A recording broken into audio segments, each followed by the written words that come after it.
How to send snaps without media upload in Snapchat. Hello guys, this is Atticus and welcome back to another tutorial video. In today's video, I'll teach you guys how you can send snaps without media upload in Snapchat. So without any further ado, let's dive right into it. So the first step is head over to your photos gallery and select a picture. After you find a picture that you'd like, you can then copy the picture. Long press on the picture and tap on the copy button. After you've copied the picture, you can then head back and open up your Snapchat app. After you open up your Snapchat app, you can take a blank picture. After you take a blank picture, you can then long press on your Snapchat. Just tap on anywhere and long press. After you do that, tap on the paste button. After you tap on the paste button, your picture that you copied will get pasted here.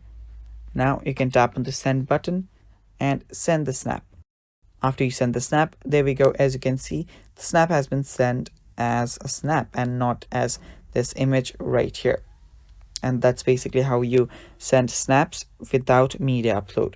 And that's basically all for today's video, guys. Thanks for watching. Don't forget to subscribe to our YouTube channel and stay tuned for more. Bye bye. Take care.